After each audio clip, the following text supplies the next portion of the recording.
हाँ जी विद्यार्थियों, सारिਆਂ ਨੂੰ सत श्री अकाल। स्वागत है तुहाडा सारिਆਂ ਦਾ पंजाबी ਸਾਹਿਤ ਦੀ जमात ਵਿੱਚ, ਜਿਹਦੇ ਵਿੱਚ ਆਪਾਂ पढ़ना है जी साडा नावल। आधुनिक पंजाबी नावल का इतिहास ਆਪਾਂ पढ़ना है। साडी सब तो पहला 12वीं वाली जमात वाली जिहड़ी है बुक, ਉਹਦੇ ਵਿੱਚ ਦੇ ਰੱਖਿਆ आधुनिक पंजाबी नावल का इतिहास। बाकी तो तुहानू पता ही है, नावलिस्ट के जिहड़े नाम है वो मैं तुहानू पिछली जमात दे विच गिणाए सीगे, है ना। उन्होंने बारे आप विचार चर्चा करते रहेंगे। ये नावलिस्ट देख लो कि कहानियाँ दित्तियां हुई, ये पढ़निया तुसीं इन्हां दी आलोचनात्मक व्याख्या मैं आपे दस दूँगा भी कहानी का स्वरूप की है, कहानी दे विच की कुछ दिता है। सारियां गल्लां ये मेरे सिर ते छड्डो। तुसीं विच कोई औखा शब्द दिता, उहदा अर्थ है, कोई अखाण मुहावरा वरत्या, ये सारी गल है जिहड़ी ये तुसीं ये पढ़नियां सारियां। 7 दे रखियां, 7 क्यों ज़्यादियां, सॉरी 12 है। ਇਹਦੇ ਵਿੱਚੋਂ ਜਿਹੜੀਆਂ ਨਾ ਮੇਨ, ਜਿਵੇਂ ਹੁਣ ਨਾਨਕ ਸਿੰਘ ਆ, ਵੈਸੇ ਤਾਂ ਨਾਵਲਕਾਰ ਦੇ ਤੌਰ 'ਤੇ ਹੀ ਆਪਾਂ ਇਹਨੂੰ ਪੜ੍ਹਨਾ, ਪਰ ਇਹ ਕੀ ਹੈ ਵੀ ਇਹਦੇ ਵਿੱਚ ਦੇ ਰੱਖਿਆ ਆਪਣੇ, ਇਹਦੇ ਵਿੱਚ ਕਹਾਣੀ ਦੇ ਰੱਖੀ ਹੈ। ਭੂਆ ਕਹਾਣੀ ਹੈ ਜਿਹੜੀ ਆਪਣੀ ਭੂਆ ਦੇ ਘਰੇ ਜਾਂਦਾ ਲੇਖਕ ਆਪ ਹੀ। ਇਹ ਉੱਤਮਪੁਰ ਕੀ ਸ਼ੈਲੀ ਦੇ ਵਿੱਚ ਲਿਖੀ ਗਈ ਇੱਕ ਕਹਾਣੀ ਹੈ। ਸੰਤ ਸਿੰਘ ਸੇਖੋਂ ਦੀ ਕਹਾਣੀ ਸ਼ਹੀਦ ਦੀ ਮਾਂ, ਇਹ ਵੀ ਪੜ੍ਹਨੀ ਹੈ ਤੁਸੀਂ। ਸੰਤੋਖ ਸਿੰਘ ਧੀਰ ਹੈ ਜਿਹੜਾ, ਉਹ ਪਿਓਰ ਕਹਾਣੀਕਾਰ ਹੈ। ਕੋਈ ਇੱਕ ਸਵਾਰ ਇਹਦੇ ਵਿੱਚੋਂ ਪ੍ਰਸ਼ਨ ਜ਼ਰੂਰ ਆਊਗਾ। ਕੁਲਵੰਤ ਸਿੰਘ ਵਿਰਕ ਵਾਲੀ 'ਚੋਂ ਵੀ ਪ੍ਰਸ਼ਨ ਜ਼ਰੂਰ ਆਊਗਾ। ਅਤੇ ਆ ਗੁਰਦੇਵ ਸਿੰਘ ਰੁਪਾਣਾ ਅਤੇ ਵਰਿਆਮ ਸਿੰਘ ਸੰਧੂ, ਇਹ ਕਹਾਣੀਕਾਰ ਹੈ ਜਿਹੜੇ 4 ਜਿਹੜੇ ਨਾਮ ਲੈ ਰਿਹਾ ਮੈਂ। ਸੰਤੋਖ ਸਿੰਘ ਧੀਰ, ਕੁਲਵੰਤ ਸਿੰਘ ਵਿਰਕ, ਗੁਰਦੇਵ ਸਿੰਘ ਰੁਪਾਣਾ ਅਤੇ ਵਰਿਆਮ ਸਿੰਘ ਸੰਧੂ, ਇਹਨਾਂ ਦੇ ਇਹ ਕਹਾਣੀਕਾਰ ਦੇ ਨਾਮ 'ਤੇ ਇਹਨਾਂ ਦੀ ਬਹੁਤ ਪ੍ਰਸਿੱਧੀ ਹੈ। ਇਹ ਹੈ ਜਿਹੜੀ ਇਹਨਾਂ ਦੀਆਂ ਕਹਾਣੀਆਂ ਤੁਸੀਂ ਬਿਲਕੁਲ ਪੂਰਾ ਟਿਕਾ ਕੇ ਪੜ੍ਹਨੀਆਂ। ਬਾਕੀ ਤਾਂ ਤੁਹਾਨੂੰ ਪਤਾ ਹੀ ਨਾਵਲਾਂ ਦੇ ਵਿੱਚ ਹੀ ਪੜ੍ਹਨੇ ਆਪਾਂ। ਸੰਤ ਸਿੰਘ ਸੇਖੋਂ ਤਾਂ ਆਪਾਂ ਮੈਨੂੰ ਲੱਗਦਾ ਨਾਟਕਾਂ ਦੇ ਵਿੱਚ ਪੜ੍ਹਾਂਗੇ ਇਹਨੂੰ ਆਪਾਂ, ਸੰਤ ਸਿੰਘ ਸੇਖੋਂ ਨੂੰ। बाकी गुरदयाल सिंह नूं आपां नावल दे विच ही पढ़ना, उहदी एक कहानी है घड़ी तां खराब हो गई। बाकी अपने जिहड़े ये आधुनिक है, जमा जिहड़े आधुनिक जिहड़े हैगे आ साडे अपने कहानीकार है, हरपाल सिंह लखीआं, सच भी मुथाज है, बलविंदर सिंह गरेवाल दी मोह पाश, गुरमीत कड़ियालवी दी आतू खोजी, अमनपाल सारा दी गुड डील, हरप्रीत सेखा दी $5 का नोट। ये कहानियाँ तुसी या वधिया ध्यान नाल मतलब पढ़ते रहो इन्हां नूं।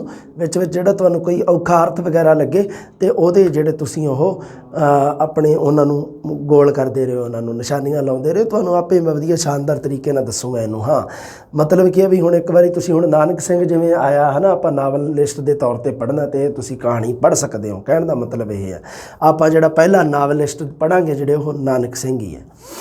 ਸਾਹਿਤ ਦੇ ਰੂਪ ਆ ਵੀ ਪੜ੍ਹਦੇ ਰਹੋ, ਇਹ ਵੀ ਤੁਹਾਡੇ ਸਿਲੇਬਸ ਦੇ ਵਿੱਚ ਹੈਗੇ। ਤੁਸੀਂ ਦੋਨੋਂ ਹੀ ਫਸਟ ਗ੍ਰੇਡ ਸੈਕੰਡ ਗ੍ਰੇਡ ਦੋਨੋਂ ਹੀ ਪੜ੍ਹਨਗੇ। ਆ ਵੀ ਫਸਟ ਗ੍ਰੇਡ ਸੈਕੰਡ ਗ੍ਰੇਡ ਦੋਨਾਂ ਵਾਸਤੇ ਹੀ ਹੈ, ਦੋਨੋਂ ਚੀਜ਼ਾਂ ਹੀ ਹੈ। ਹਾਂ ਠੀਕ ਹੈ ਜੀ, ਆ ਜਾਓ ਫਿਰ ਆਪਣੇ ਪੜ੍ਹਦੇ ਹਾਂ। ਪੰਜਾਬੀ ਨਾਵਲ ਦਾ ਇਤਿਹਾਸ 231 ਨੰਬਰ ਪੇਜ 'ਤੇ ਦੇ ਰੱਖਿਆ। ਆ ਜਾਓ ਫਿਰ 231 ਨੰਬਰ ਪੇਜ 'ਤੇ ਚੱਲਦੇ ਹਾਂ ਬੇਟਾ ਜੀ। 230 ਤੇ हाँ, गल्प ਸਾਹਿਤ ਦੀ ਇੱਕ महत्वपूर्ण विधा है। मैं ਤੁਹਾਨੂੰ ਦੱਸਿਆ ਸੀ ना, ਲੋਕੀ ਕਈ ਕੀ ਕਰਦੇ ਆ, ਗਲਪ ਤੇ ਨਾਵਲ ਨੂੰ ਇੱਕੋ ਹੀ ਚੀਜ਼ ਮੰਨ ਲੈਂਦੇ ਆ, ਪਰ ਇਸ ਤਰ੍ਹਾਂ ਦਾ ਕੁਝ ਨਹੀਂ ਹੈ। ਗਲਪ ਦੇ ਵਿੱਚ ਨਾਵਲ ਹੈ ਅੱਗੇ। ਗਲਪ ਦਾ ਦਾਇਰਾ ਵੱਡਾ ਹੈ, ਨਾਵਲ ਦਾ ਦਾਇਰਾ ਛੋਟਾ ਹੈ। ਕਹਾਣੀ ਤੇ ਨਾਵਲ ਦੋਨੋਂ ਗਲਪ ਦੇ ਵਿੱਚ ਸਮਾਏ ਹੁੰਦੇ ਆ। पिछली जमात दे विच मैं एक डायग्राम जिहा बनाया सीगा ना, गल्प लिख के ते विच थल्ले 2 हिस्से अगे कढ़े सी, उहदियां 2 शाखावां, एक नावल ते एक कहानी। सो नावल ते कहानी दोनों गल्प साहित्य विधा दे विच आउंदे है जी। अगली गल, नावल विच जिंदगी दी व्यापक पेशकारी कीती हुंदी है।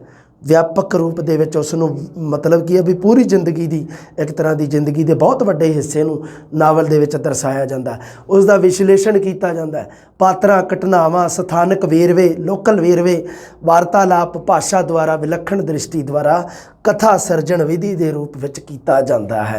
इन्नी गल ही लिखी है पर बड़ी इंपोर्टेंट लिखी है। नावल दे विच जिंदगी की व्यापक पेशकारी हुंदी है, संकीर्ण या संखेप पेशकारी नहीं हुंदी। एक होंदी है संखेप, एक होंदी है व्यापक। व्यापक अर्थां दे विच इस नूं लओ तुसीं। नावल दा शब्द, नावल दा संबंध व्यापकता दे नाल है, संखेपता दे नाल नहीं, व्यापकता दे नाल। व्यापक पेशकारी, उसका विश्लेषण करना, पात्रां, घटनावां, स्थानक वेरवियां, वार्तालाप कितनी लंबी चौड़ी होंदी है नावलों की। भाषा द्वारा, विलक्षण दृष्टि के द्वारा कथा सिरजण विधि के रूप में की जाती है। सो नावल की रचन की विधि किहड़ी है? कथा सिरजण विधि लिखी हुई है।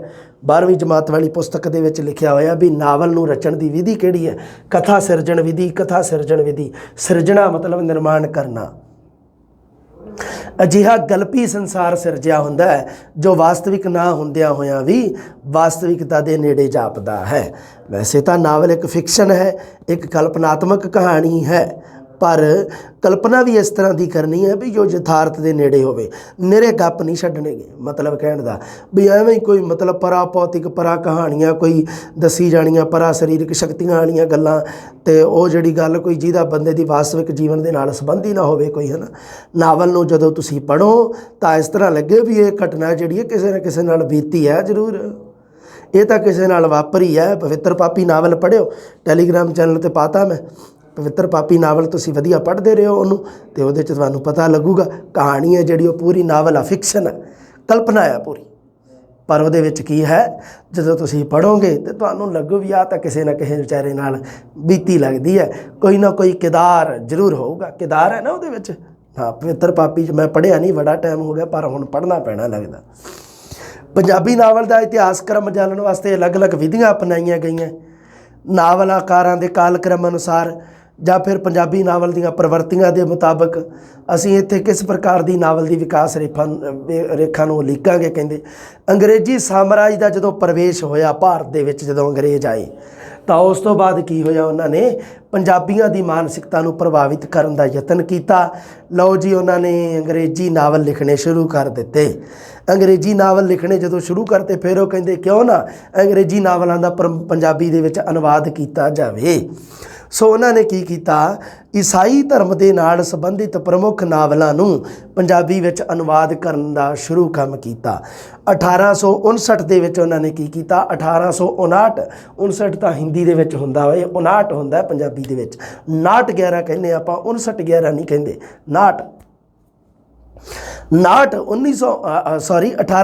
1900 ਨਹੀਂ ਬੇਟਾ, 1859 ਦੇ ਵਿੱਚ ਇੱਕ ਨਾਵਲ ਸੀਗਾ ਅੰਗਰੇਜ਼ੀ ਨਾਵਲ, ਪਿਲਗ੍ਰਿਮਸ ਪ੍ਰੋਗਰੈਸ ਦਾ 1859 ਦੇ ਵਿੱਚ ਅੰਗਰੇਜ਼ਾਂ ਨੇ ਅਨੁਵਾਦ ਕੀਤਾ ਅਤੇ ਉਹਦਾ ਨਾਮ ਲਿਖਿਆ ਮਸੀਹੀ ਮੁਸਾਫਰ ਦੀ ਯਾਤਰਾ, ਜਾਂ ਯੀਸ਼ੂ ਮਸੀਹ ਦੀ ਯਾਤਰਾ ਵੀ ਕਿਤੇ ਲਿਖਿਆ ਹੁੰਦਾ। ਸੋ ਕੋਈ ਇਸ਼ੂ ਨਹੀਂ, ਇੱਕੋ ਹੀ ਨਾਮ ਹੈ, ਮਸੀਹੀ ਮੁਸਾਫਰ ਦੀ ਯਾਤਰਾ, ਮਤਲਬ ਯੀਸ਼ੂ ਮਸੀਹ ਦੇ ਜੀਵਨ 'ਤੇ ਆਧਾਰਿਤ ਨਾਵਲ ਹੈ, ਪਹਿਲਾ ਅਨੁਵਾਦਿਤ ਨਾਵਲ ਹੈ।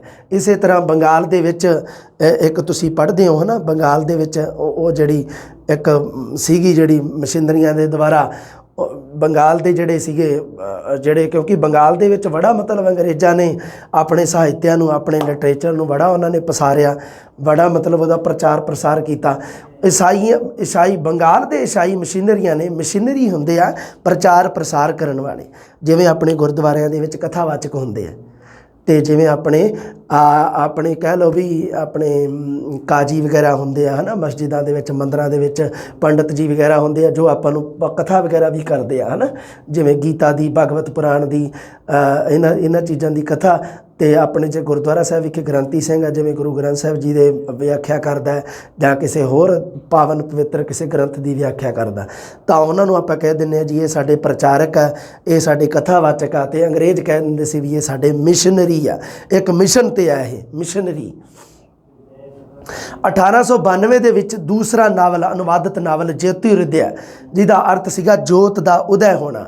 ਸੋ ਇਹ ਨਾਵਲ ਆ ਜਿਹੜੇ ਮੁੱਖ ਰੂਪ ਦੇ ਵਿੱਚ ਇਹਨਾਂ ਦੇ ਵਿੱਚ ਈਸਾਈ ਧਰਮ ਦਾ ਪ੍ਰਚਾਰ ਪ੍ਰਸਾਰ ਕੀਤਾ ਗਿਆ, ਬੜਾ ਦੱਬ ਕੇ ਕੀਤਾ ਗਿਆ। ਪਹਿਲਾ ਅਨੁਵਾਦਿਤ ਨਾਵਲ ਸੀਗਾ 1859 ਦੇ ਵਿੱਚ ਮਸੀਹ ਮੁਸਾਫਰ ਦੀ ਯਾਤਰਾ, ਅਤੇ ਦੂਸਰਾ 1892 ਦੇ ਵਿੱਚ ਬੰਗਾਲ ਦੇ ਈਸਾਈ ਮਸ਼ੀਨਰੀਆਂ ਵੱਲੋਂ ਛਾਪਿਆ ਗਿਆ ਸੀ, ਅਤੇ ਜਿਹਦਾ ਨਾਮ ਸੀ ਜਯੋਤੀ ਦਾ ਉਦੈ ਹੋਣਾ, ਜੋਤੀ ਦਾ ਉਦੈ ਹੋਣਾ। ਇਸ ਅਜਿਹੇ ਪ੍ਰਚਾਰਾਂ ਨੂੰ ਰੋਕਣ ਵਾਸਤੇ ਖਾਲਸਾ ਟਰੈਕਟ ਸੁਸਾਇਟੀ ਦੀ ਸਥਾਪਨਾ ਕੀਤੀ ਗਈ। ਖਾਲਸਾ ਟਰੈਕਟ ਸੁਸਾਇਟੀ ਦੀ ਸਥਾਪਨਾ, ਨਾਮ ਸੁਣਿਆ ਬਈ ਖਾਲਸਾ ਟਰੈਕਟ ਸੁਸਾਇਟੀ ਦਾ? ਭਾਈ ਵੀਰ ਸਿੰਘ ਨੂੰ ਪੜ੍ਹਿਓ ਤੁਸੀਂ, ਖਾਲਸਾ ਟਰੈਕਟ ਸੁਸਾਇਟੀ ਹੈ ਜਿਹੜੀ, ਉਹਦਾ ਨਾਮ ਤੁਹਾਨੂੰ ਸਾਹਮਣੇ ਆ ਜਾਊਗਾ ਤੁਹਾਡੇ।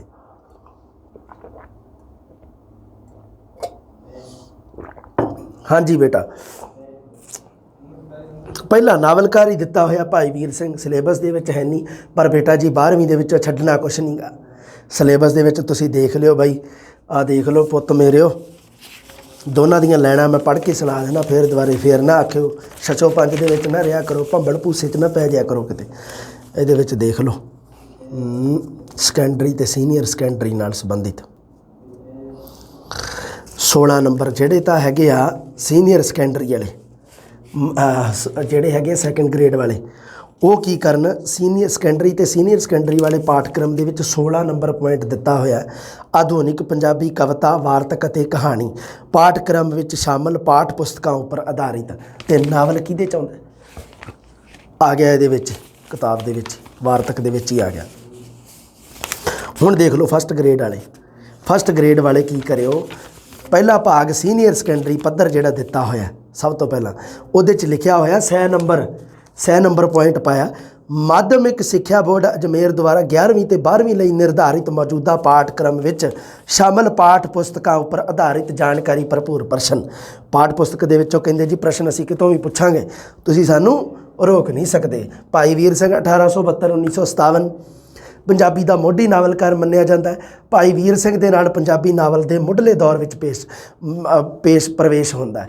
ਜਿਹੜਾ ਪੰਜਾਬੀ ਨਾਵਲ ਦਾ ਮੁੱਢਲਾ ਦੌਰ ਹੈ ਉਹਦਾ ਮੁੱਢਲਾ ਨਾਵਲਕਾਰ ਕੌਣ ਹੈ, ਭਾਈ ਵੀਰ ਸਿੰਘ, ਤੇ ਮੁੱਢਲਾ ਕਵੀ ਵੀ ਕੌਣ ਹੈ, ਭਾਈ ਵੀਰ ਸਿੰਘ। ਭਾਈ ਵੀਰ ਸਿੰਘ ਜੀ ਦੇ ਨਾਵਲ ਸੁੰਦਰੀ ਦਾ ਸੰਨ ਲਿਖਿਆ ਹੋਇਆ 1858 ਨੂੰ ਮੋਢੀ ਨਾਵਲ ਮੰਨਿਆ ਜਾਂਦਾ। ਤੁਸੀਂ ਧਿਆਨ ਰੱਖਣਾ ਇਸ ਗੱਲ ਨੂੰ, ਮੰਨਿਆ ਜਾਂਦਾ ਹੈ, श्योर नहीं है पर मन्निया जाता है इस गल नूं, सो कोई दिक्कत नहीं है। पर तुसीं ये गल ध्यान रखना भी नावल सुंदरी का जिहड़ा प्रकाशन जिहड़ा सन दिता होया 1858 दिता होया।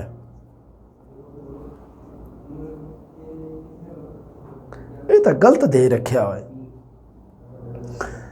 1872 दे विच भाई वीर सिंह का जन्म है ते सुंदरी नावल है जिहड़ा ते बड़ी कमाल कराई है पहले ही लिखता आके। इन्ना भी सिरा नहीं सी कराउणा।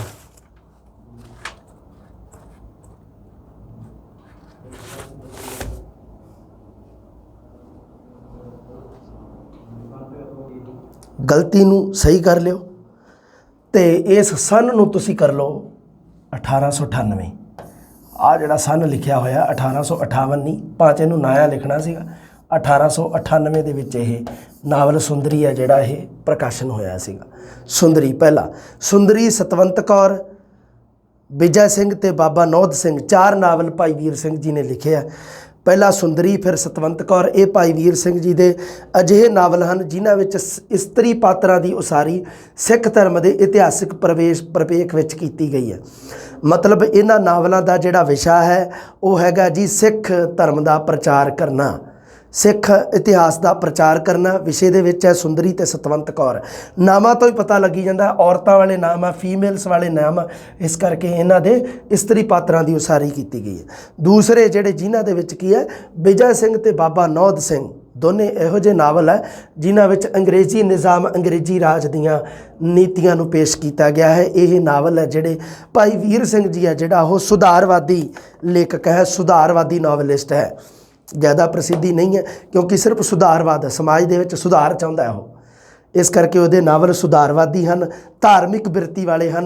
तो अंग्रेज़ां दे जिहड़े प्रचार है ईसाई धर्म का उहदे प्रतिक्रम विरोध वचों रचे गए हैं। इस करके वो भी अपने धर्म का प्रचार कर रहे हैं तो भाई वीर सिंह जी भी उस अपने ही धर्म का प्रचार कर रहा है, सिख धर्म का।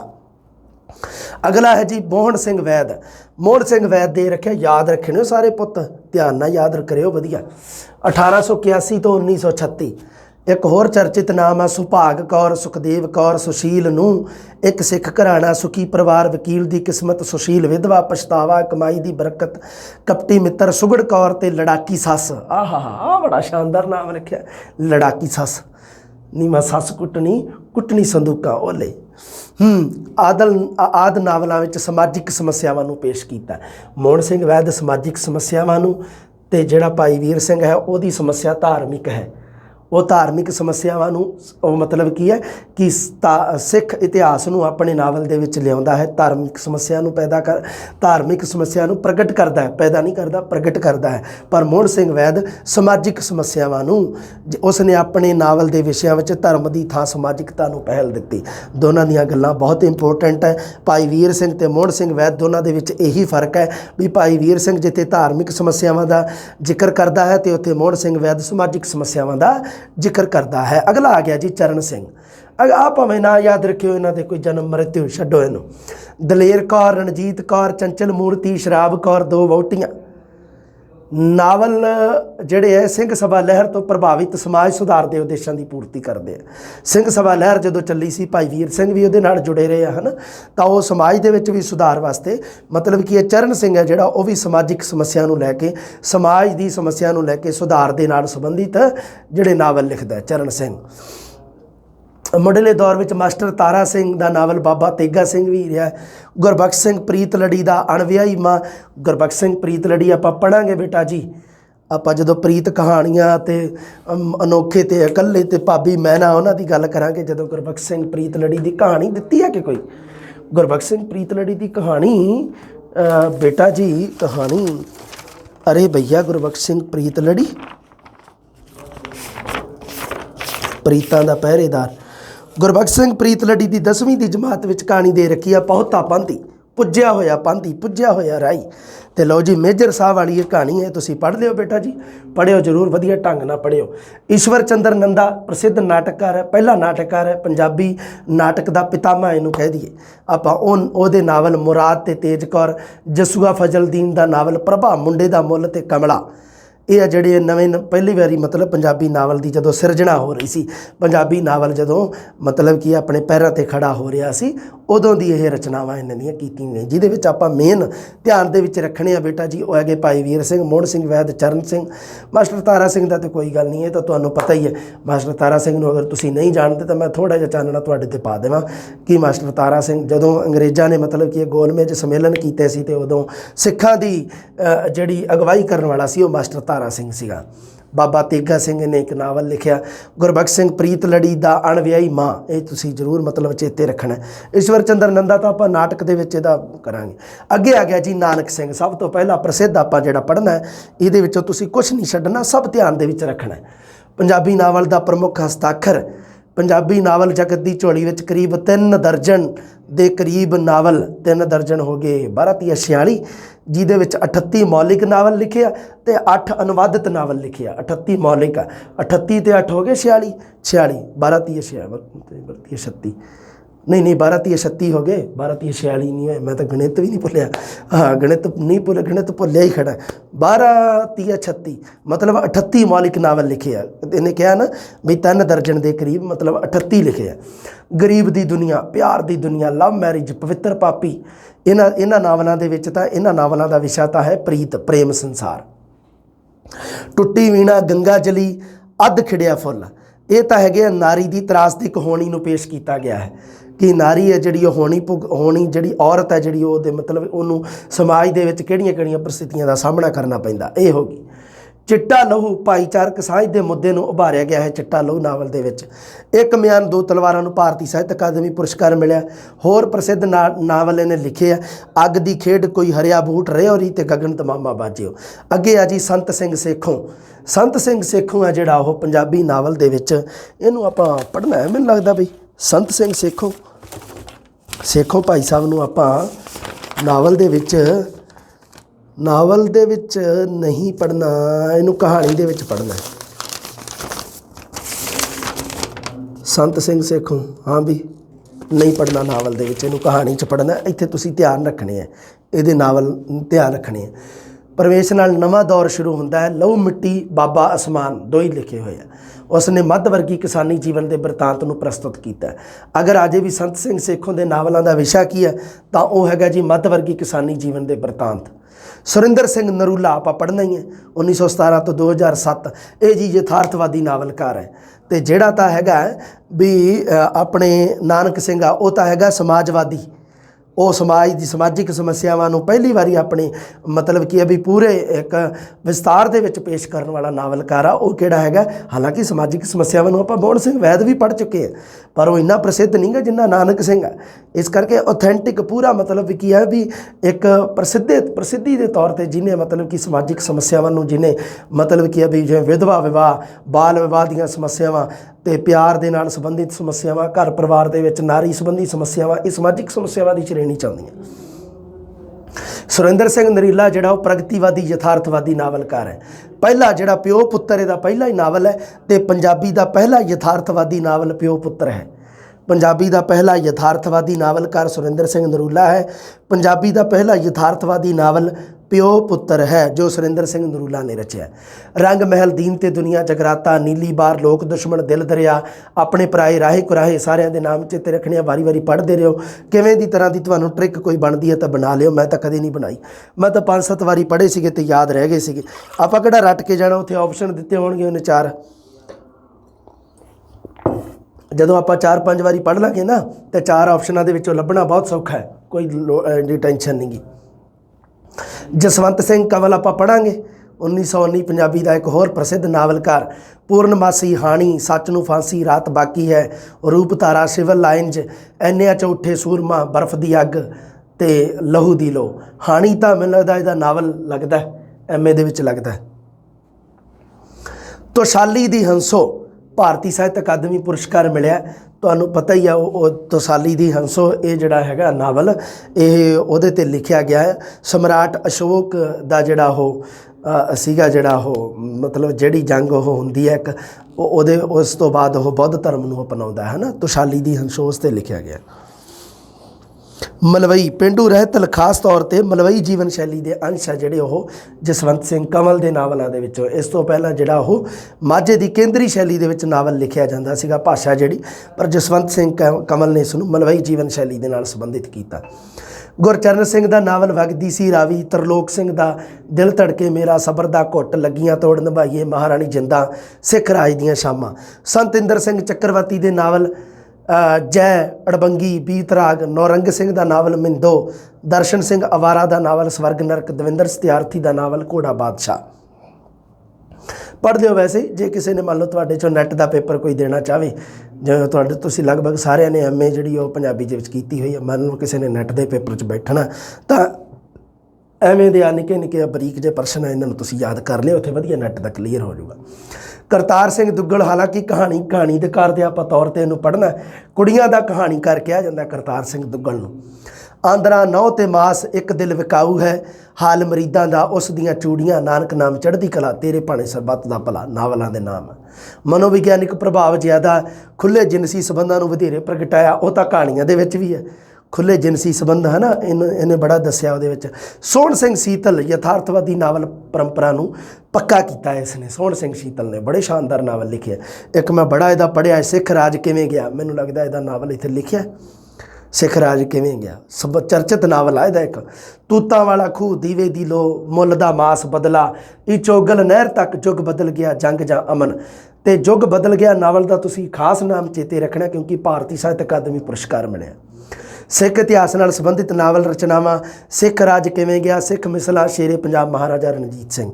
ਅਗਲਾ ਜੀ ਗੁਰਦਿਆਲ ਸਿੰਘ, ਇਹ ਮਾਣਮੱਤਾ ਨਾਵਲਕਾਰ ਹੈ, ਅਣਹੋਇਆਂ ਦਾ ਨਾਵਲਕਾਰ। ਅਣਹੋਏ ਮਤਲਬ ਜਿਹੜੇ ਨਹੀਂ ਹੋਏ, ਜਿਹੜੇ ਕੁਚਲੇ ਦੱਬੇ ਜਮਾਂ ਵਿਚਾਰੇ ਲੋਕ, ਉਹਨਾਂ ਦਾ ਨਾਵਲਕਾਰ।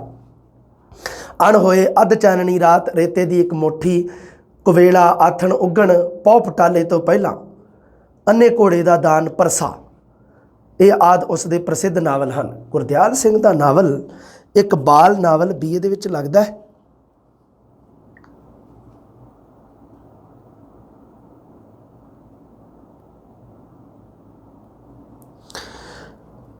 ਗੁਰਦਿਆਲ ਸਿੰਘ ਦੇ ਹੀ ਕਿਉਂ ਦੇਖਦੇ ਹਾਂ।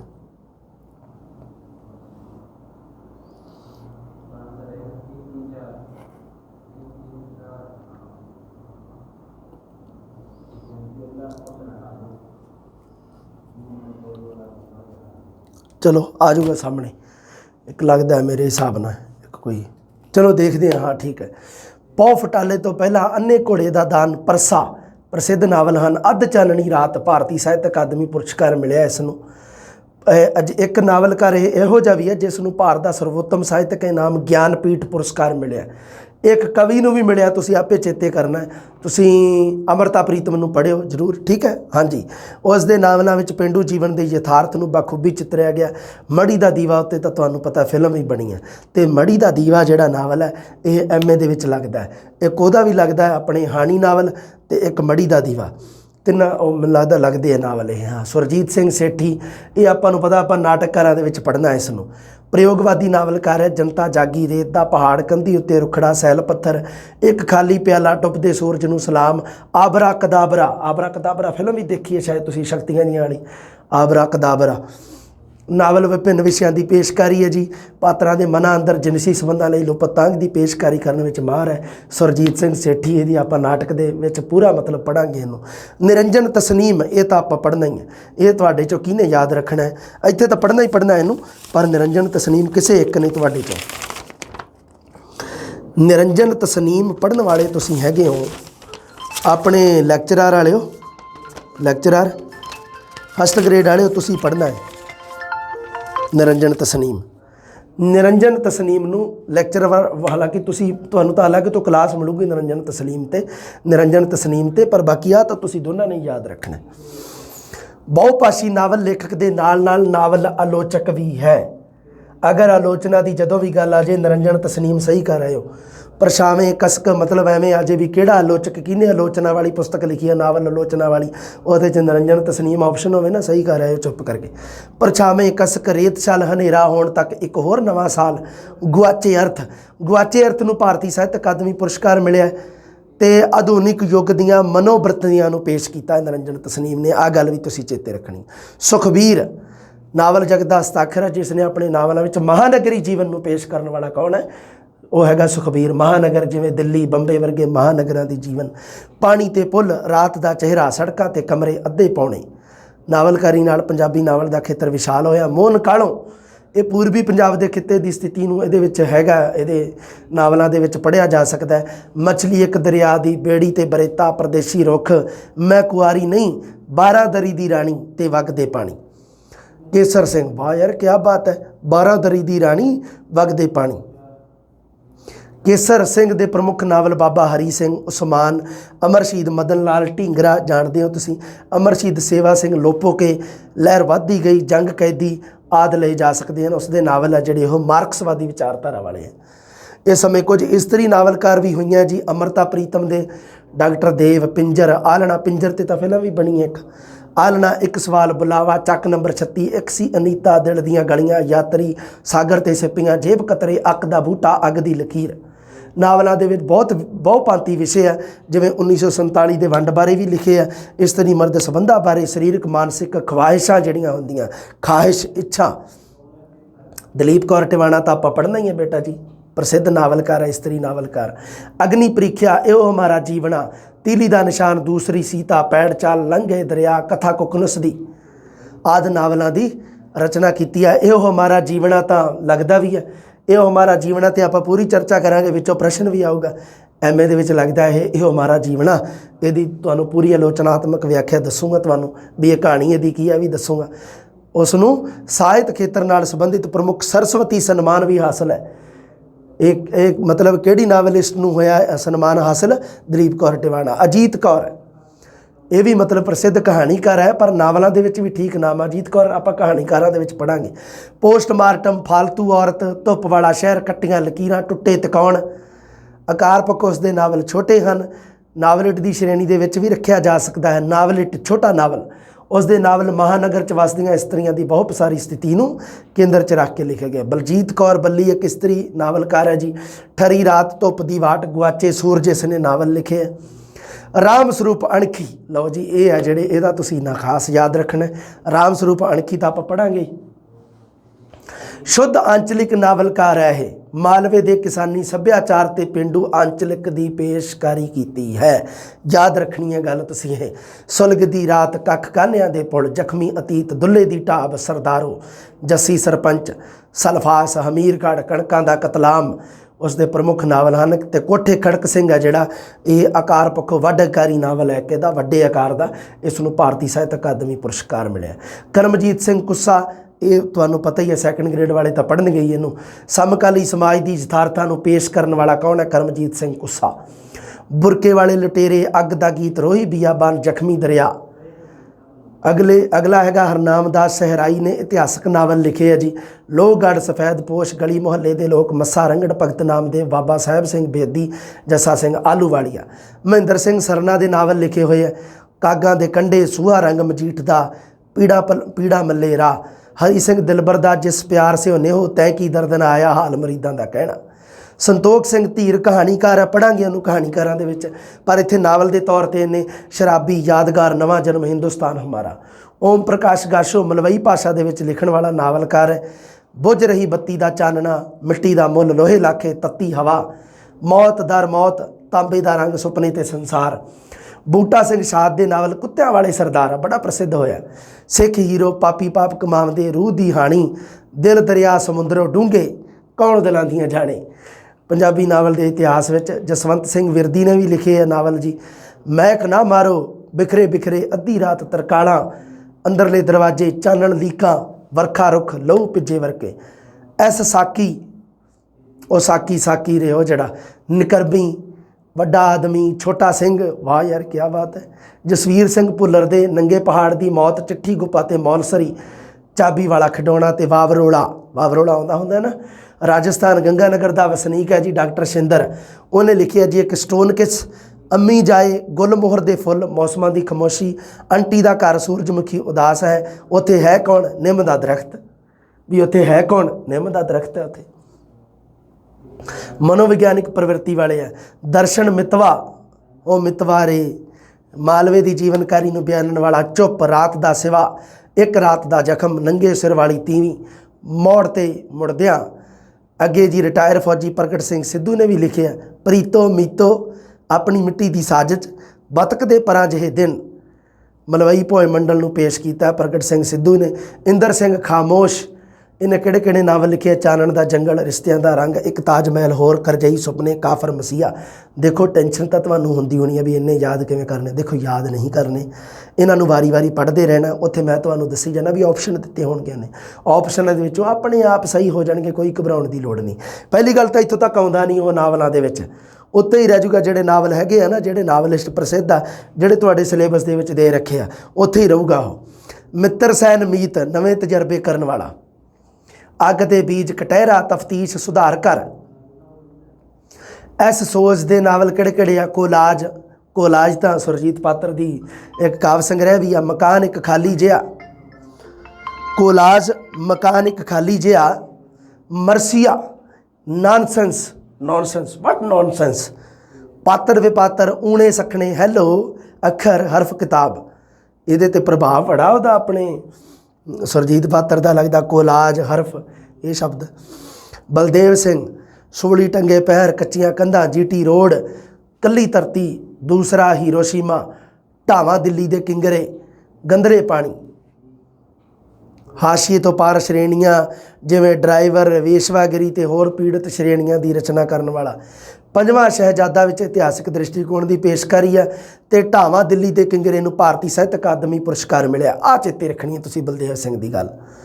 ਅੱਗੇ ਨਿੰਦਰ ਗਿੱਲ ਨੇ ਕੀ ਦਿੱਤਾ ਜੀ ਨਾਵਲਾਂ ਦੇ ਵਿੱਚ? ਪੰਜਾਬ 84, 1984 ਦਾ ਦੁਖਾਂਤ ਪੰਜਾਬ ਦਾ। ਦਹਿਸ਼ਤ ਦੇ ਦਿਨਾਂ ਵਿੱਚ, ਚੋਣ ਹਲਕਾ ਪਾਇਲ, ਪਲ ਪਲ ਮਰਨਾ, ਦਾਸਤਾਂ ਦਲਿਤਾਂ ਦੀ। ਬਲਜਿੰਦਰ ਕੌਰ ਬਰਾੜ ਦੇ ਨਾਵਲ ਕਿਹੜੇ ਕਿਹੜੇ ਆ? ਸੱਭੇ ਸਾਕ ਕੁੜਾਵੇ, ਮਿੱਟੀ ਨਾ ਫਰੋਲ ਜੋਗੀਆ, ਚੇਤਨਾ ਚੇਤੇ, ਬਲਵਿੰਦਰ ਨਸਰਾਲ, ਹਾਰੇ ਦੀ ਅੱਗ, 20ਵੀਂ ਸਦੀ ਦੀ ਅੱਖ, ਮਨਮੋਹਨ ਬਾਵਾ, ਯੁੱਧਨਾਦ, ਜਸਮੀਰ ਮੰਡ, ਔੜ ਦੇ ਬੀਜ। ਠੀਕ ਹੈ, ਯਾਦ ਰੱਖਿਓ ਇਹਨਾਂ ਚੀਜ਼ਾਂ ਨੂੰ। ਕੋਈ ਇਸ਼ੂ ਨਹੀਂ, ਕੋਈ ਏਡਾ ਹੈ ਨਹੀਂ ਅੱਗੇ ਪੜ੍ਹਨ ਵਾਲੇ, ਤੁਸੀਂ ਬਸ ਆਪੇ ਪੜ੍ਹਦੇ ਰਹਿਣੇ ਆ। ਸਵਰਨ ਚੰਦਨ ਦਾ ਕੋਈ ਮਾੜਾ ਮੋਟਾ ਧਿਆਨ ਰੱਖਣਾ ਤੁਸੀਂ। ਹਰਜੀਤ ਅਟਵਾਲ ਦਾ ਵੀ ਇਹ ਗੱਲਾਂ ਤੁਸੀਂ ਥੋੜੀਆਂ ਬਸ। ਠੀਕ ਹੈ, ਆਪਣੀਆਂ ਉੱਪਰ ਸਾਰੀਆਂ ਗੱਲਾਂ ਜਿਹੜੀਆਂ ਉਹ ਕਲੀਅਰ ਹੋ ਚੁੱਕੀਆਂ ਬੇਟਾ ਜੀ। ਇਸ ਤੋਂ ਅੱਗੇ ਥੱਲੇ ਆ ਜਿਹੜਾ ਉਹ ਕਚਰਾ ਜਾ, ਉਹਨੂੰ ਬਾਹਲਾ ਪੜ੍ਹਨ ਦੀ ਲੋੜ ਨਹੀਂ। ਇੱਕ ਦੋ ਵਾਰੀ ਪੜ੍ਹਿਓ। ਜੇ ਢੰਗ ਨਾਲ ਪੜ੍ਹਨਾ ਤਾਂ ਉਹ ਵੀ ਤਾਂ ਪੜ੍ਹਿਓ ਜੇ ਤੁਸੀਂ ਮੰਨ ਲਓ ਨੈਟ ਵਗੈਰਾ ਦੇ ਪੇਪਰ ਦੀ ਤਿਆਰੀ ਕਰ ਰਹੇ ਹੋ, ਉਦੋਂ ਐਵੇਂ ਦੇ ਪ੍ਰਸ਼ਨ ਆ ਹੀ ਜਾਂਦੇ ਹੁੰਦੇ ਆ। ਕੋਈ ਨਾ ਕੋਈ ਪ੍ਰਸ਼ਨ ਤੁਹਾਡੇ ਸਹੀ ਹੋ ਜਾਣਗੇ, ਵਿੱਚੋਂ 2-4 ਜਿੰਨੇ ਵੀ ਹੋਣਗੇ। ਲਓ ਜੀ, ਅਗਲੀ ਜਮਾਤ ਤੁਹਾਨੂੰ ਪਤਾ ਹੀ ਹੈ, ਆਪਾਂ ਆਧੁਨਿਕ ਪੰਜਾਬੀ ਗਲਪ ਦੇ ਵਿੱਚ ਪੜ੍ਹਾਂਗੇ। ਸਭ ਤੋਂ ਪਹਿਲਾਂ ਨਾਵਲ ਦਾ ਪੜ੍ਹਾਂਗੇ, ਨਾਵਲ ਬਾਰੇ, ਉਹਦੀ ਰੂਪ ਰੇਖਾ। ਉਸ ਤੋਂ ਬਾਅਦ ਪਹਿਲਾ ਨਾਵਲਕਾਰ ਨਾਨਕ ਸਿੰਘ ਬਾਰੇ ਪੜ੍ਹਾਂਗੇ ਜੀ। ਜਲਦੀ ਮਿਲਦੇ ਆ ਜੀ, ਰੱਬ ਰਾਖਾ।